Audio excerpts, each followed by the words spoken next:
अर्जुन की नींद उस चीख से टूटी। उसने अपने कमरे में चारों तरफ देखा, लेकिन कोई नहीं था। फिर उसकी नज़र खिड़की पर पड़ी। वहां एक काली चिट्ठी रखी थी। उस पर लाल रंग से लिखा था, अगर तुम्हारे अंदर सच्ची हिम्मत है तो आधी रात को पुराने बरगद के पेड़ के पास आओ, वरना इस राज को कभी नहीं जान पाओगे। अर्जुन का दिल धड़कने लगा। वह 17 साल का लड़का था जिसे रहस्य और रोमांच से प्यार था। उसने कभी नहीं सोचा था कि उसके गांव नीमगढ़ के पास कोई ऐसा रहस्य हो सकता है जो उसकी जिंदगी बदल दे। आधी रात को अर्जुन अपने दोस्त राहुल और मीरा के साथ पुराने बरगद के पेड़ के पास पहुंचा। पेड़ की जड़ों के बीच एक गहरा सुरंग सा दिखाई दिया। क्या हम अंदर जाएं? राहुल ने डरते हुए पूछा। हाँ, हमें पता लगाना होगा कि यह चिट्ठी किसने भेजी है, अर्जुन ने दृढ़ता से कहा। तीनों ने सुरंग में कदम रखा। अंधेरा था, सिर्फ मीरा का टॉर्च ही रास्ता दिखा रहा था।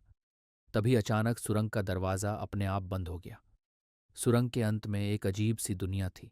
आसमान बैंगनी था, पेड़ों की पत्तियां नीली चमकती थीं और हवा में एक अजीब सी मधुर आवाज़ गूंज रही थी। ये कहाँ आ गए हम? मीरा ने आश्चर्य से पूछा। तभी एक छोटा सा प्राणी जिसके लंबे कान और चमकती आंखें थीं उनके सामने आया। तुम लोग यहाँ कैसे आ गए? ये जगह खतरनाक है। हमें एक चिट्ठी मिली थी, अर्जुन ने कहा। प्राणी ने गहरी सांस ली। तो तुम्हें वो पत्र मिला? यहाँ काला जादूगर का शासन है। उसने इस दुनिया के सभी रहस्यों को चुरा लिया है। अगर तुम उसका सामना करने आए हो तो तुम्हें 3 परीक्षाएं पार करनी होंगी। पहली परीक्षा में उन्हें एक गहरे कुएं में उतरना था जहां सच और झूठ का रहस्य छुपा था। कुएं के नीचे 2 दरवाजे थे, एक पर लिखा था सच और दूसरे पर झूठ। एक आवाज गूंजी, सिर्फ एक दरवाजा सही है, एक सवाल पूछो और जवाब पाओ। राहुल ने पूछा, अगर मैं दूसरे दरवाजे से पूछूं कि कौन सा दरवाजा सही है तो वह क्या जवाब देगा? आवाज ने कहा, झूठ। अर्जुन ने तुरंत सच वाले दरवाजे को चुना और वे सुरक्षित बाहर आ गए। दूसरी परीक्षा में उन्हें एक दर्पणों के भूल भुलैया से गुजरना था जहां हर दर्पण उनके डर को दिखाता था। मीरा को अपनी छाया ने डरा दिया। राहुल ने अपने आप को खोया हुआ महसूस किया, लेकिन अर्जुन ने समझ लिया कि यह सब धोखा है। हमें अपने डर का सामना करना होगा, अर्जुन ने कहा। उसने एक पत्थर उठाया और दर्पण तोड़ दिया।